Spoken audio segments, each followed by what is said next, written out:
Caregiver 2.0. I believe right now that the current system of giving care to others is very broken. It is very indicative of burnout, and it leads us to this space of losing our identity. Okay? So this upgrade is something that I've gone over with clients in my counseling practice. I spent 5 years as an administrative educator. I counseled pregnant and parenting teens, right? So all this stuff has started to put its puzzle pieces together into what I call Caregiver 2.0. Okay. By the way, I'm on social media, Brody Powell, counselor and speaker. If you take any pictures, feel free to tag me, guys. I want to get this message out, especially if it's meaningful. If I'm just saying that it's meaningful from my end, it's not as helpful, right? If it's actually meaningful from you, share that, okay? What is a caregiver? So a lot of the times people will think caregiver and they will automatically think of somebody who is taking care of a elderly person, maybe in a nursing home, right? But to me, a caregiver is anybody who puts others' needs above their own. Okay, so if we're going to use that as a broad definition of caregiving, then parents, educators, nurses, social workers, counselors, doctors, the list goes on, and those are the people that I have in my office burning out. Just so that this puts a perspective on it, I have 4 doctors this week that I've seen in counseling. Okay, so this is happening across the board. It's not just like educational level, socioeconomic status, anything like that. Okay, so it's anybody who puts the needs of others above our own, and my specialty specifically is caring for them, because I believe that caregivers are the glue that holds us all together.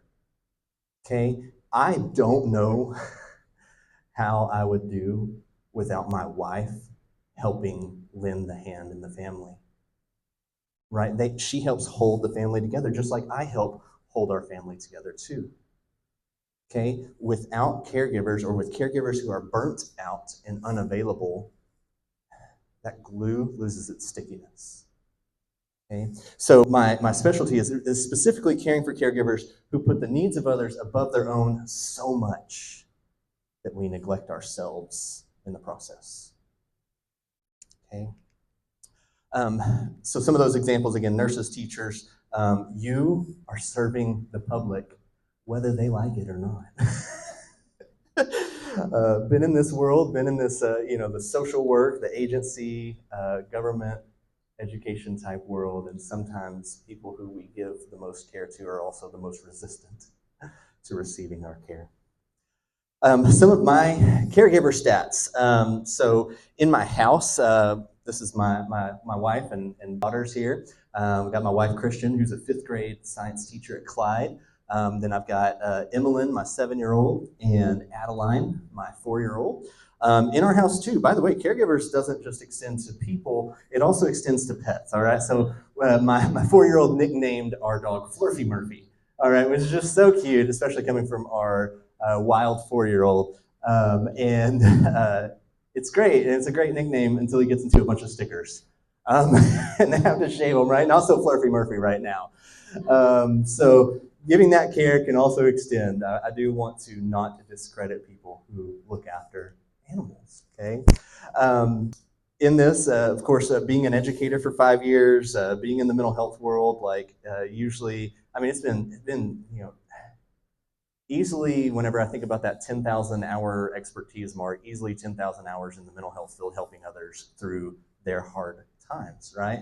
So giving that care to others is something that's super important to me. And if I stop, I feel like people will be hurting. And I think that's going to be the same for each of you too. Okay?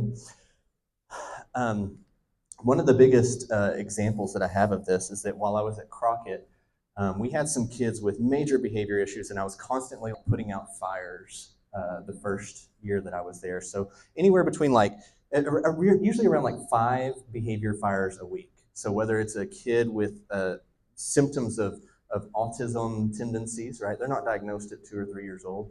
They're banging their head on the wall, or we've got kids biting one another. We've got moms who have a blow up at the school and want to go all the way to the superintendent, right? These kind of fires that I was helping put out. But what I realized, though, was that some of our hardest behaved kids, if they were in a classroom with a teacher who was well, I didn't have to go to that classroom very much. And on the inverse of that, we had some kids who were minor difficulty, right? Like, you should be able to handle this as a teacher with your credentials, but you're not. And I'm having to go to those classrooms quite a bit. So I started investigating, why is this happening? Why is this continuing to be the case? And really started investing into the teachers. And I realized that from year one of seeing 5 emergencies a week to my last semester being only 5 calls in total, that I had tapped onto something here. And so the thing that I feel like I tapped into was that watering the grass, taking care of the caregiver, is way greater than having to put out fires all the time. That if the teacher was well, everybody within their line of care was better. If a parent is well, everybody there, if the educators are well, right? So I started realizing the ripple effect that caregivers would have on the culture of the school. So again, we'll go through some of the problem. A bit of the problem is about selflessness leading to the burnout. I'll show you this visual that tends to really stick. Okay, super simple, but I think there's a lot of wisdom in simplicity. The next thing is figuring out how you are, really. Okay, that as we take off our worker hat and put our human hat, we get to self-assess and see what our level and our bandwidth of caregiving looks like. And then the last thing, I want to leave y'all with great small shifts that create big wins. Okay, this is going to be probably the only time you hear me say the word self-care. This is not a self-care workshop, because whenever I think self-care, I think Pinteresty bubble baths and massages and all this stuff. That just relieves, that adds some relaxation. That doesn't relieve burnout. It doesn't. It puts a little Band-Aid on it. It doesn't create sustainability, okay? So no fluff with it. We're going to give actionable, doable things, okay? So this selflessness leading to burnout over a decade of counseling has made me realize that caregivers are not good care receivers.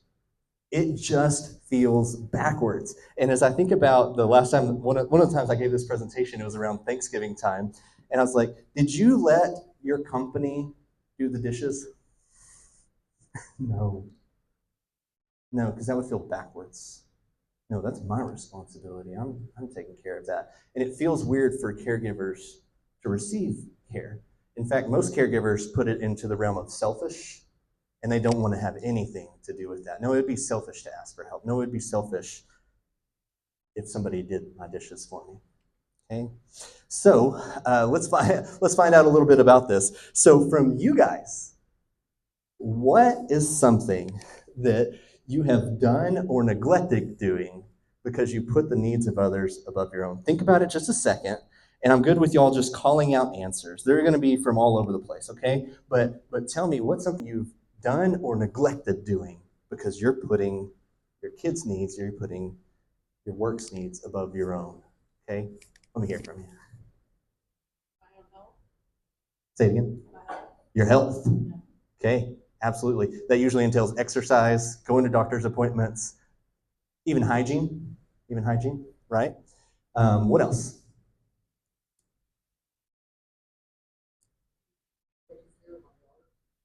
Taking care of your yard? Yeah. Our houses get a brunt of it. Yeah, absolutely. I was hearing another one. Sleep, yes. The parentified zombie. whenever those first like 10 weeks of childbirth happens. Like, oh, yeah, you absolutely neglect your own sleep. And then let's hear like another thing or two. Diet. Mm-hmm. Yeah, my car, as I was working for CPS, quickly became a McDonald's trash can. So not only was diet there, but also the upkeep of my vehicle, right? Anything else that's just burning, you're like, hey, I got to get this off my chest. I need this accountability. Missing doctor appointments. Mm-hmm. The funny thing is, especially with mamas, they'll miss their own time and time again. But they ain't going to miss their kids' doctor's appointment. That happens. That absolutely will happen. Okay. So I polled my Facebook audience about a year ago or so, and this is all the things that they wrote down. That, by the way, they just put open on public display. One of the first things, again, being hygiene. I haven't showered in 4 days. I'm like, oh, you are bold. And I feel like that person actually like set the stage for more vulnerability. So I'm very grateful for her saying that. But yeah, that's one of the first things that tends to go. I can either, for my wife as an educator, right? I have to get my grades in tonight, and I can't shower, right? Like those kind of pressures that we will feel or that we will put on ourselves, right? Um, School and college being something, right? I didn't go to college because I had a baby as a teenager, right? So we'll have that shift as well. Our health. Oh, there's a foreign word up here. Hobbies, okay? It's called hobbies, all right? So a lot of caregivers, they don't have a hobby at all. Because a hobby would mean something that you do on your own, not for anybody else. Okay? So a lot of caregivers, they don't have these hobbies. We neglect boundaries. We don't stand up for ourselves. We don't have a voice for ourselves. Um, there's been a lot of like grief counseling that I've had to do here lately, where maybe a 50-year-old woman loses her dad, but now I got to make all the funeral arrangements. And I got to make sure that my grandkids are taken care of. And I got to make sure, right? We don't grieve our own parent dying because we put the needs of others above ourselves. Okay? So again, this is like stuff seen on my couch that is just happening so frequently. And as I say some of these things out loud and I see heads nod, I go, okay, I'm in the right space. I'm speaking to the right kind of audience. Okay? So the hardest one definitely has been neglecting the spouse, getting divorced, those kind of things. It is hard and heavy, especially whenever, hey, maybe we put the needs of our agency above the needs of our spouse, right? So those things are real and they're there. We neglect ourselves, a lot of caffeine overconsumption. I do remember working for CPS. By the way, I referenced that earlier. I only worked there for 5 months. No further explanation needed, right? Okay. So at one part, it was like 2 o'clock in the afternoon, and they called and they said, hey, Brody, we need you to pick up this kid, take him to Houston. I'm like, oh, okay, when? Like, now? I'm like, oh, yeah, sure. And so that was actually my first experience with like a Monster energy drink. Like I'd never done that before, and I realized that 300 milligrams of caffeine is too much for me. Like I was like driving the car, like, all the way to Houston. Like it was like we're gonna get there at like 11 o'clock that night. Given adult children thousands of dollars. And again, as I think of people in my office, the number is usually around 12,000 before they realize, oh, maybe I should stop. Yeah. At first, it started with, hey, mom, can you spot me some money for this restaurant? Or hey, can you give me some gas money for the week? And then, oh, I couldn't make my car payment. Like, so sorry. Can you? Right. Oh, you're going to make my car payment next month, right? It continues. Okay, so that kind of a thing where this person becomes codependent basically on the caregiver, right? So it's usually again like $12,000 before people hit that reality check. Obligations, I love summing up obligations with whenever our outside voice says yes and our inside voice says no. That's an obligation. And everybody like, yeah. Okay. People pleasing, we'll get to that a lot more. Staying in a bad relationship, drinking too much, saying yes whenever I should have said no, and then the last one there, my home. So these were just things that the people on Facebook said that I am also seeing in the counseling field. So let me show you this visual, and it'll start to make sense. Start to make sense here. So first of all, I'm going to have to get a volunteer, but there's two specific instructions. I think Michael's in on it, by the way. I think he's going to beat y'all to it, but I got to make sure. So the first one is stand for 3 minutes. You check on that, right? You can stand for 3 minutes. Okay, the second one is very specific though, and that is not being superstitious of opening umbrellas and doors. Okay. Are we good? Yeah. All right. The stars have aligned. All right, here we go. So come on up, Michael. Perfect. Can y'all give Michael a hand? All right. I love it whenever people like volunteers tribute. All right, you're like, whoo, dodge that one. So for us up here, we've got a little rain behind us. Okay. And I am going to set the microphone down. I'll talk a little bit louder for now. Okay.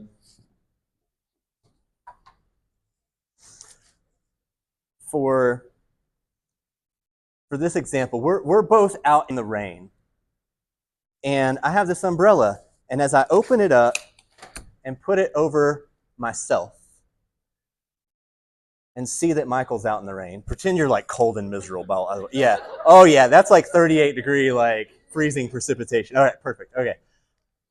If I am only caring about me, if I know Michael's needs are there, but I don't care, we would call that selfish. Okay? I don't visit with selfish people much. Okay? That's not within my realm. Okay? Instead, what I see are people who they see Michael, like, yeah, there you go, right? And they go, oh, Michael, I see you out in the rain. Let me see what I can do to help you out here. There you go. And right, love it. It warms my heart to know that I've taken care of you, but I'm out in the rain. But I'm out in the misery. So this is selfless. And what I see is that it is okay to do the verb of a selfless act. When we see somebody in need and we help them out, that is an okay thing as a verb. It is not okay to be selfless. Because whenever we are selfless, we become less self. We become less of ourself because all we can think about is the misery that we are experiencing. Okay? So the third option in this is, as it's raining on both of us, I have my umbrella, I look at it and I see the bandwidth of my umbrella, and I can check, like, I've got enough room. I love you, buddy. We just met today, and this is great. So, thanks. So self-sustainability is this third option. I know the bandwidth that I have, and I can cover myself and others with it. Okay? How big is this umbrella, though? How many, like, I couldn't fit very many more. Maybe a couple more, right?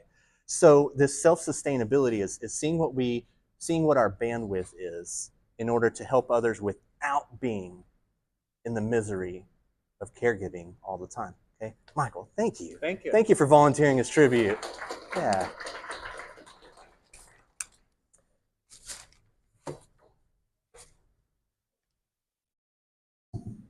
The problem that I often see, though, is the bandwidth of many caregivers' umbrellas is not as big as that one. It's smaller. And looks like this. Oof. Okay. We're struggling, right? We're struggling. Yeah, I can barely cover myself, much less cover others, and it's one or the other. There is no sustainability. There's no ability to do that at all. So this reframe, this new development of Caregiver 2.0 we're going to find out how big your umbrella is. Okay? And on this, again, as a former educator, this is a baseline. This is a pretest. This is a benchmark. This is maps, right? Whatever we want to use, but overall, we just want the real you. Not a pretend, not a fake you. All right? The real you. All right? So on this, you'll look at your sheet. If it's got this side on it, this is the side that we want to be on right now. And every one of these, we're going to do a 0 to 10 scale on, yeah, and if you need a place to sit, come on up, man. We'll do a 0 to 10 scale on each of these different dimensions of wellness. Okay? The first one here, by the way, this 0 to 10 scale, and I want everyone to participate on this, okay? It's just will make the whole rest of the thing make more sense to you, okay? The 0 to 10 scale is not like 0, like on physical wellness, it's not like 0 to Dwayne The Rock Johnson, okay? Like, that's a whole nother level. It's 0 to R10, right? So at a point in my life, my 10 looked like I was signing up for 5Ks all the time, and I can run 6 miles without stopping, and I wasn't having kidney stones, all right? So these kind of 10s are there, but it's our own 10, okay? So 0 to 10, and you'll write it down in the blank right here, where you would put your physical wellness. And you'll see under there your activity level, your exercise, diet, sleep, hygiene, self-image. That's how you view yourself. Whenever you look in the mirror, do you go, man, these jeans make me look like I'm coming out of a busted can of biscuits, right? Like whenever people say that about themselves, that's a negative self-image, right? And then if there's like medical things going on, that can also decrease that physical wellness, okay? So 0 to 10 on that. The next one, social wellness. This is the quality and the quantity of the people that you have in your corner, okay? If you've got good people that are there for you always, if you've got a strong marriage, right? If you're happy to come home, if you have deep long-term friendships, that might be a 10 out of 10. But if all of our friendships are work acquaintances and we're feeling lonely all the time, that's a lower level. Okay? So put a 0 to 10 there on your social wellness. The next one, by the way, these 8 different dimensions of wellness, it comes from the Substance Abuse and Mental Health Services Administration. So SAMHSA are the people that came up with this. The umbrella is kind of how I've conceptualized it to make it more impactful. Okay. So occupational wellness, this is your ikigai. This is a Japanese term for reason for being. And so are you at your job, are you doing what you love? Are you doing what you can be rewarded or paid for decently? Are you doing what you feel like you're good at? Do you feel competent at your job? Because sometimes whenever we don't feel competent at our job, that can take a hit.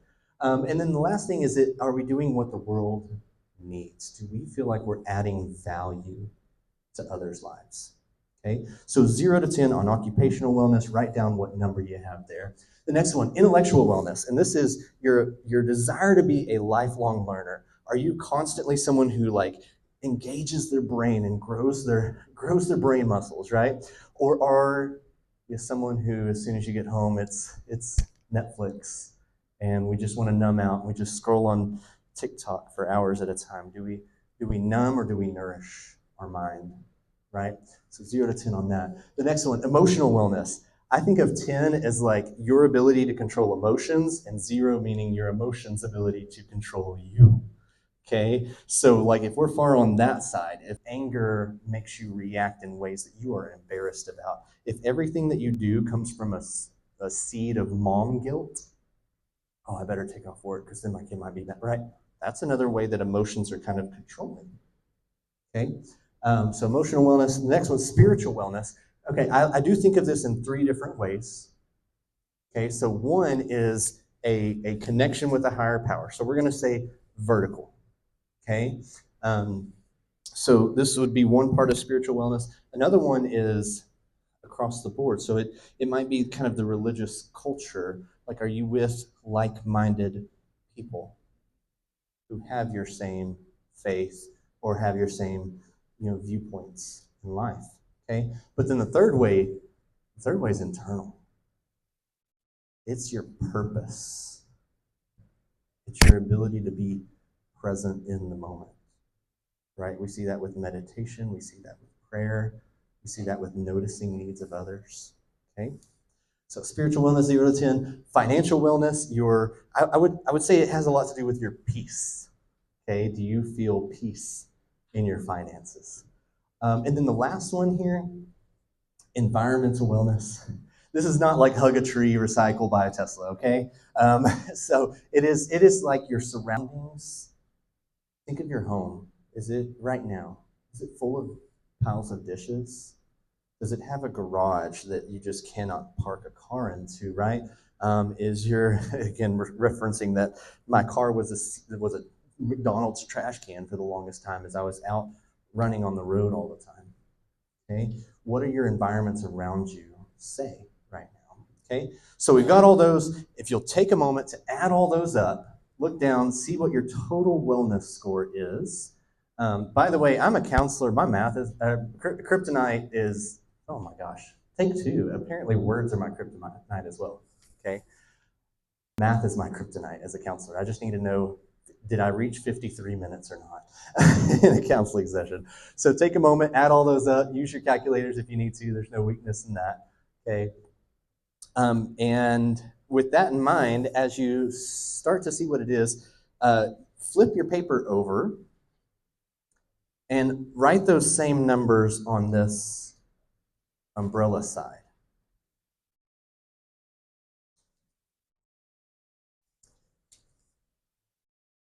As you start to write those numbers, I want you to also start to shade and color in the bandwidth of your umbrella. Okay?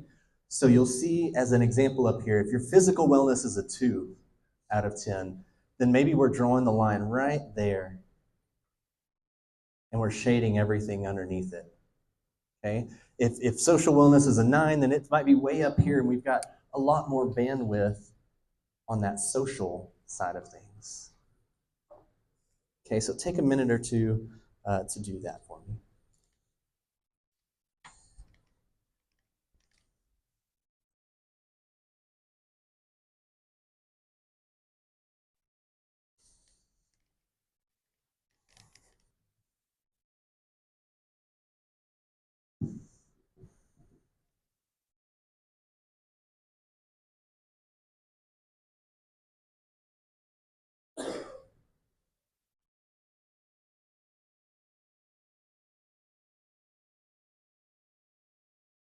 I'm I'm not gonna wait a whole lot longer, mainly because I feel like you guys can shade and listen at the same time. I believe in you there. All right, I believe in you. So to show you some of the different umbrella sizes, I wanted to be vulnerable with you here. Okay, this was what my umbrella would have looked like in December of 2021.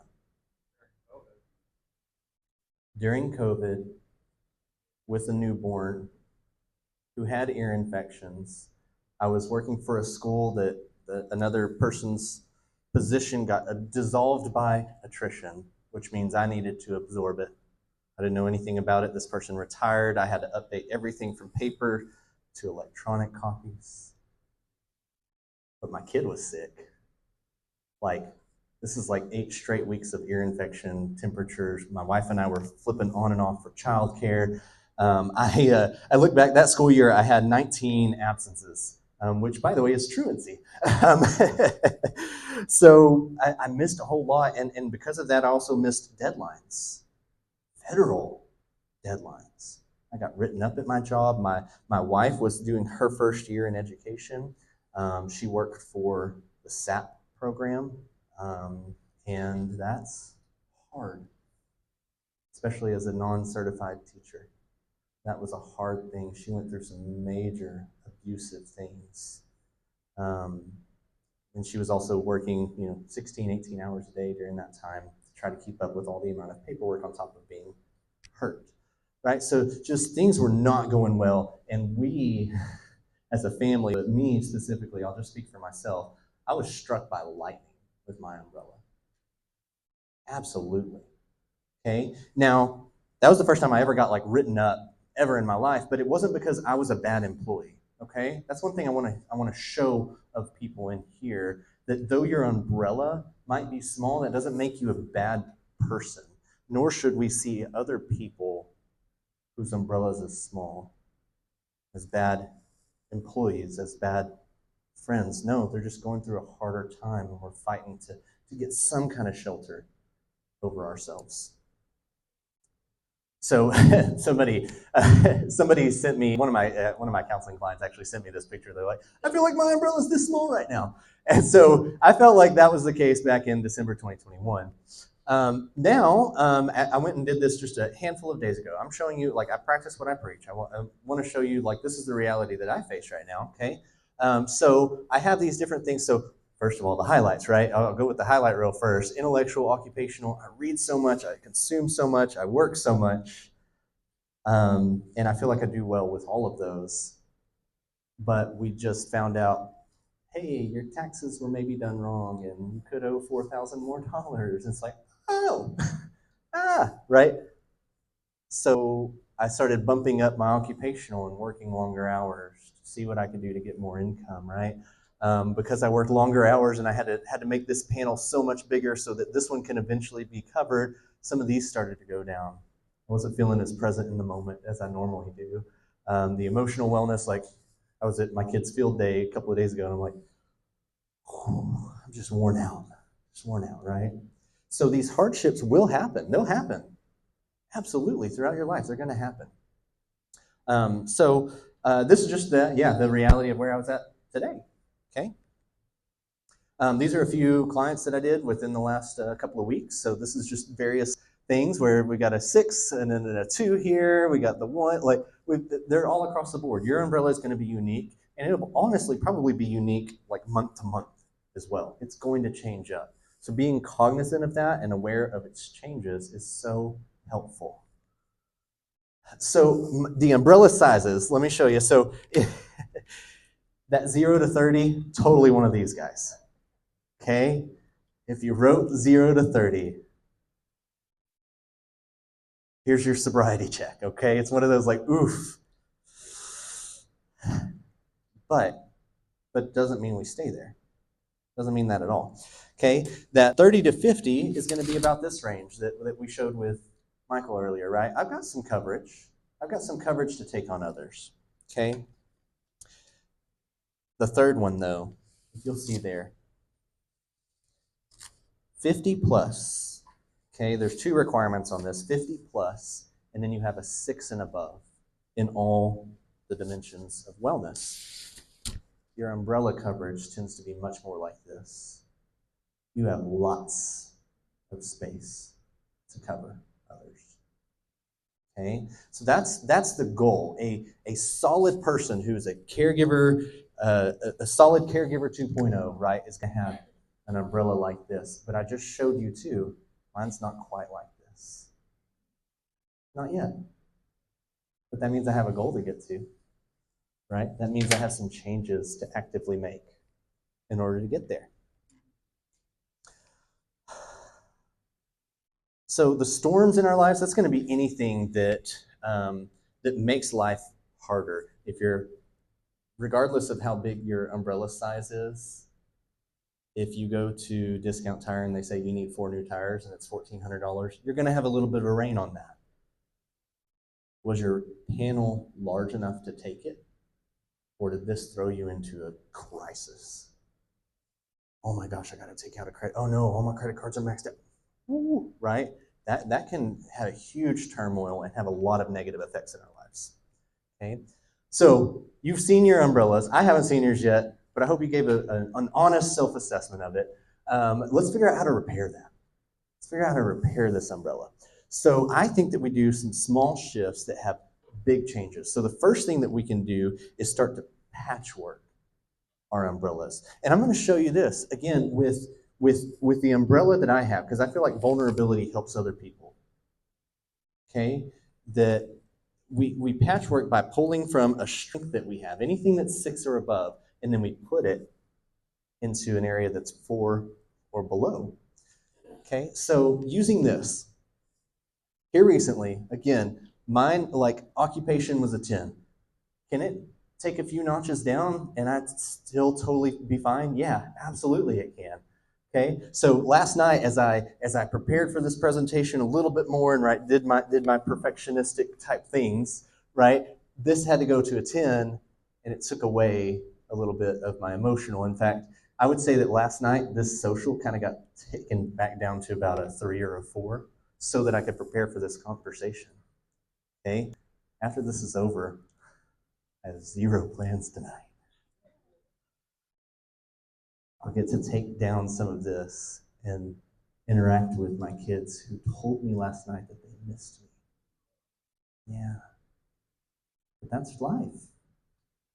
I don't I don't believe that there's work-life balance. I don't think that there's this delicate like way to do it perfectly, because whenever I think balance, I think standing on one foot, and one good blows you over.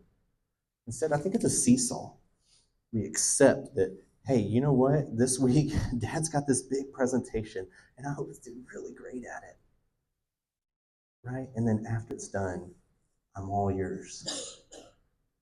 But we got to fulfill that promise too. Okay? All right. So the other way that we can repair our umbrella is start to sew in what I call 1% momentum changes. Okay? That every single stitch that we sew, though tiny, if repeated enough, will lead to sustainable growth. Okay, my litmus test for this. So this is what I gather from a few different books and resources. Atomic Habits being one of those. Okay, but for me and what a 1% momentum change would be number one, it takes less than 2 minutes.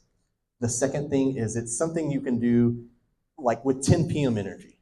All right, at about 10 p.m. I want to be just about horizontal. Right, it's nothing huge or big that I'm going to do during that time. And it's 100% in my control. So let's take a bad example of this real quick. If physical wellness is what you want to increase, is running a mile meeting any of these categories? No, it's not. Okay, because you can't do it in under 2 minutes unless you're superhuman. I wouldn't want to do it at 10 p.m. Right? And then the last thing is, it's not 100% in your control. What if it's already dark outside? What if it's raining outside? What if your kid needs you whenever you plan to run, right? None of those things work, but putting your shoes by the door does. But texting your spouse, hey, I'm going to go for a walk at about 6 o'clock tonight. That text, that's a 1% change. We just needed that first stitch to start that process, to get unstuck. Most people have a harder time getting unstuck. Once they get rolling, we're good. Okay? And then I want to, Annette, let me double check in on with you. There you are. All right. What time do we need to be out of here by? And I want to honor that. At 2 o'clock. All right. All right. I like doing some punchy reframes of wellness. Okay. I love thinking outside of the box. I one day want to have enough gray hair to be considered a thought leader. Okay. I want that. But these punchy reframes of wellness. So one of the things that happened for me during that hard time of my life where I felt we were down quite a bit is that I wanted to take charge of my physical wellness because I'd gained 30 pounds and got acid reflux, and the doctor says, hey, why don't you try a colonoscopy and all that. Like, that shouldn't happen to me right now. Like that reality check, the you got a case of the olds, right? Like, that's a scary thing. So I started to try to see what I could do to take control of it. But having a newborn baby during COVID was not a time I could sign up for a gym membership. Okay, so I started off with doing just 10 push-ups. In fact, I wrote on this bright pink sticky note, do 10 push-ups, and I put it on my bathroom mirror. By the way, that's a 1% change. It took less than 2 minutes. I can write a sticky note with 10 p.m. energy, and it's 100% in my control, right? So that was my first 1% change. The next one was as I woke up in the morning and saw that, and I did 10 push-ups. And I felt a little bit better about myself. Now, did that like change my physical health? No, not really. But after doing it, and doing it more and feeling better about myself and feeling unstuck and gathering momentum, I started documenting how many repetitions I did. And fast forwarding to the end of 2023, I tracked it. 70,823 reps, whether it was squats, whether it was a rowing machine, whether it was calf raises, like this, it stuck. It had some momentum to it. So don't neglect the small stuff. As you start small, it gets bigger and bigger. It snowballs out, right? A 1% momentum change for social wellness, right? If that was one of your smaller ones, okay. My wife and I, we tried to plan how do we make individual time with our kiddos, and we had to plan it like 2 or 3 months in advance. Unfortunately, that was weird. But overall, we said, how about Tuesday nights? That every Tuesday is sacred to us. That we do Terrific Tuesday, because you got to have a corny dad phrase for it, right? So every Tuesday, like I'll get one kid and my wife will get the other, and the next one we switch. This morning, my daughter, my 7-year-old, was already like, "Hey, for next Terrific Tuesday, we're going to go to get ice." She's wanting to get ice cream at Two Profs, right? So she already knows, like 6 days in advance. Like I'm already ready for it. I'm already there. Because we made that 1% change of saying, hey, I think we're going to schedule out Tuesdays and make that be sacred for our family. Okay? It started with the 1% change. It's not something big or extravagant or a big date night or anything like that. It's like we start with scheduling it. All right? The next one, occupational wellness. I would actually delete Facebook right in front of you. I've done that in some presentations before, but about twice a week, I delete Facebook off of my phone. I just don't need to be on it all the time, right? So you just hold down that button and you press remove app, and you're free. And I say that because a lot of people make it a lot bigger than it is, but even if you re-download it in an hour, you've had an hour free of it, right? So occupational wellness and your ability to be present at work, knowing what your schedule is without just kind of getting completely derailed because you're writing a report and it's really boring, right? And to delete that off your phone can really make a huge change. Again, this is a 2-minute kind of change that snowballs into a lot bigger. The next one, for intellectual wellness, I love habit stacking. So I read about 60 books a year. About 4 of them are actual like hard copies of books, okay? Most of them I listen to with audiobooks. It takes me, I used to work at a golf course, so I have like a nice manicured lawn, but it takes me about 4 hours to do my mowing, my weed eating, my edging, my leaf blowing, right? All that kind of stuff. And I listen to half a book. Every time I mow, that's another half book that I've listened to, right? We can stack these on top of each other, and as we're increasing the bandwidth of our environmental wellness, what our space looks and feels like, we're also increasing intellectual wellness, okay? Annette wanted me to go a little bit deeper into the emotional side as she heard a little bit about what I do. So I'm going to share a few like counseling insights. So I love doing analogies. But first of all, I love Inside Out. All right. If y'all haven't seen the movie, even if you're an adult with no children, you still need to go. You need to watch this movie. Okay. Fantastic. Inside Out. Inside Out 2. So there's 9 total emotions that they've had so far. But in Dr. Brene Brown's book, Atlas of the Heart, she talks about the 87 human emotions that we have. That's how hard it is to be human sometimes, okay? So we have a lot of these emotions. One of them is anxiety, okay? All of us, I'm just going to clarify, all of us have anxiety. It's one of our 87 emotions, all right? But let's figure out how to use it well. By the way, this is a snapshot. She has this online of all the different 87 emotions. So one of the analogies that I like to share for anxiety is, to me, first of all, that brings about a little anxiousness, right? To me, anxiety is like a shark cage. It is designed to protect us from threats. If there's a threat, I want anxiety to be protecting me from it. As I'm driving in the road and I see an 18-wheeler doing this number, right? Anxiety goes, woo, all right, let's put up this wall, let's protect ourselves, right? That's it operating correctly. That's what it's supposed to do, right? The problem is, and where, to me, where like generalized anxiety disorder comes in, right? So this is the mental health diagnosis, not the emotion, is whenever we take this shark cage out of the shark-infested water, away from the threats. We have no threats around. We set it on dry land, and we stay in it.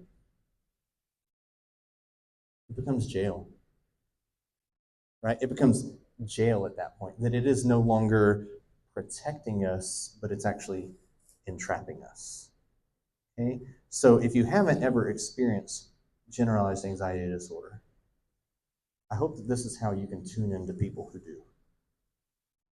Come on, let's come out of there, right?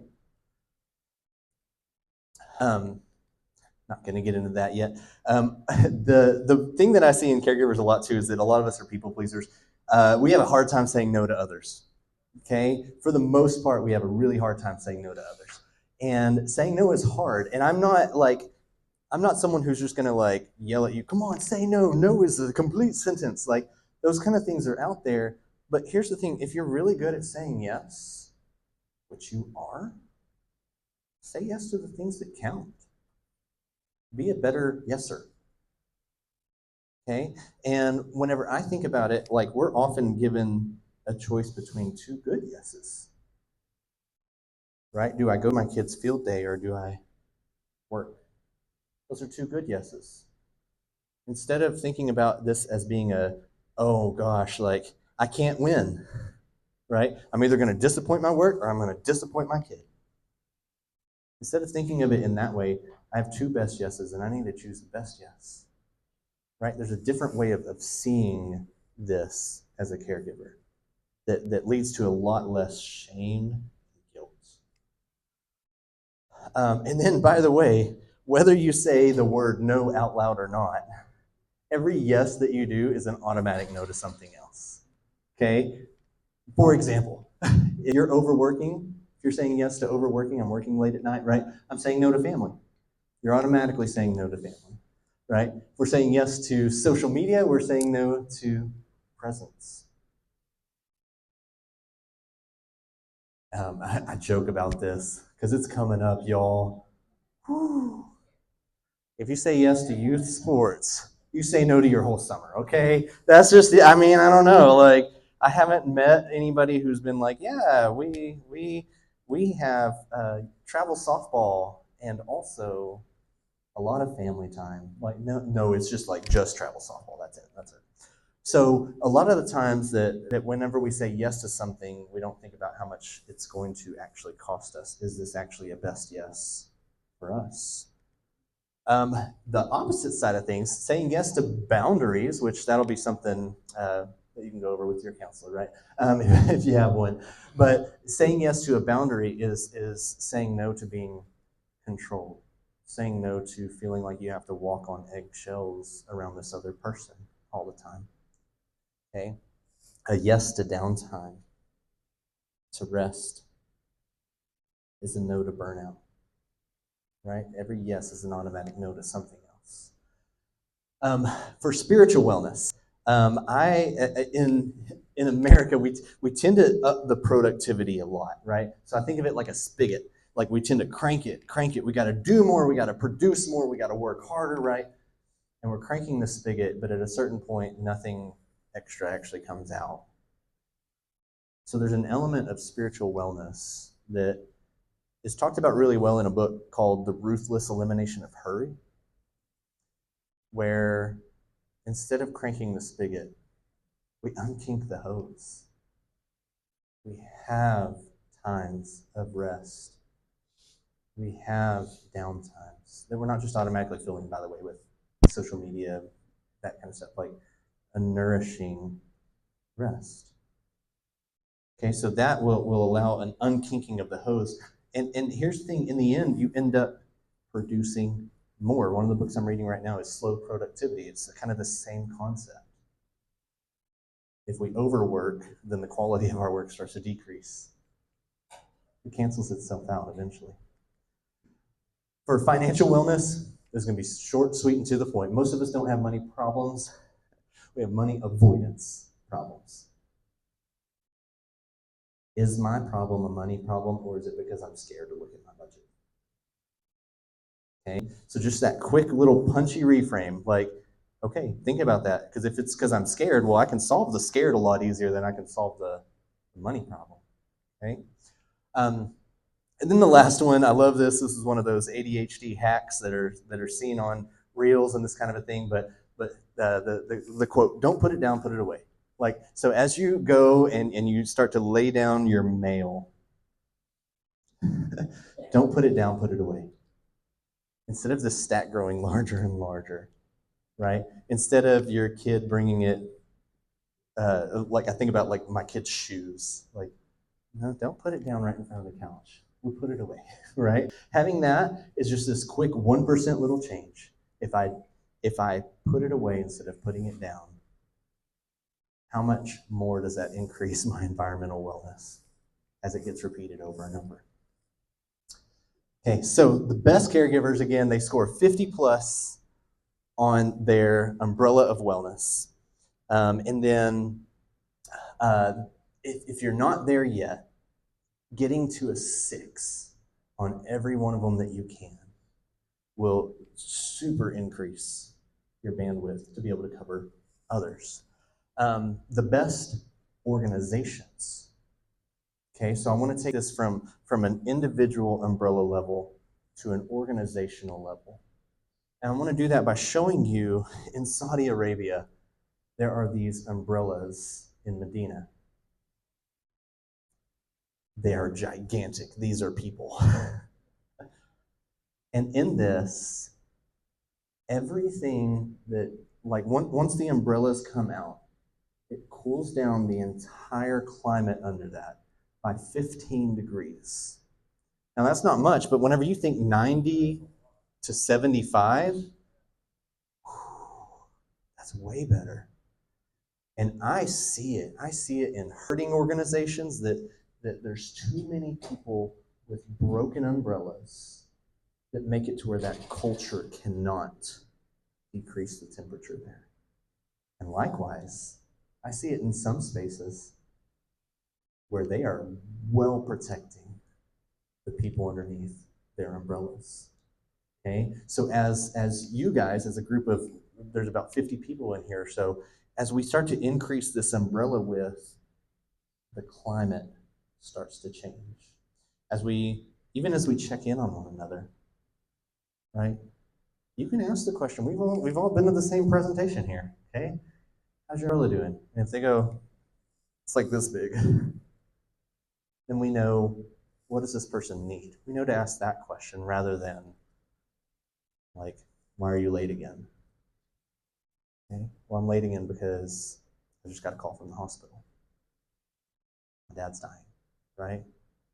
That's different. That's saying the lightning struck my umbrella, not I'm late. And that's a character flaw. Okay? So that's what I believe about organizations. I've been going into schools. I've done this with the Big Country Counseling Association, Champions for Children, lots of other spaces like this that I want to increase the culture and the climate of their space by seeing each person's individual umbrella and seeing what we can do to increase that. So if this presentation has been good, well, here's the thing, regardless of if it's been good or not, I do want to hear your review. I want to learn how I can grow. Do you mind getting out your phone and at least going ahead and just hovering over that QR code for me? This helps me know, hey, what was the biggest thing that you got out of it? What was something that you may have disagreed with? I'm good with hearing that, guys. Again, this is learning. This is me getting to evolve what this looks like. And I want to hear your ideas behind it too. On top of that, with this link too, it is if you have an idea of another place that I could go, tell this to. Okay, that's often how I've been able to get into other areas. If you one of you out here like, hey, I'm a school board member and I would love to have it come at Anson High School, right? Like those kind of that's how this word travels. So if this was meaningful to you, if you feel like, hey, this is going to kind of stick with me. By the way, fun fact, got the stickers so that hopefully it will stick with you. Dad pun. Okay, but you'll see like a lot of my cups will have them. And to me, as I'm drinking water, number one, I'm like, yeah, I'm a physical wellness, right? But I'm also seeing that and going, hey, let me do a quick check. Social, that's what I need to hone in on today, right? It's just a little constant reminder of those, okay? Um, as we wrap up here, again, that reminder of what I see so often is that caregivers are not good care receivers. And I don't think that we have to necessarily change that around. It'll feel too awkward for us. But I will say that we rewrite it as Caregiver 2.0s as you start your journey here, that sustainability is the best type of caregiving. If you are selfless to the point of letting go of your own umbrella, we're not going to last long. And that's not what the people under you need at all. Okay? Sustainable caregiving, where you can hold it over you and others for years, is what I'm going for. Not something that's just like, oh, it's another week, right? That's probably showing that we're burning out, that we're giving so much to others that we're neglecting ourselves. So, welcome to the start of your Caregiver 2.0 journey, and thank you all so much for having me here today, guys. Thank you all. Annette?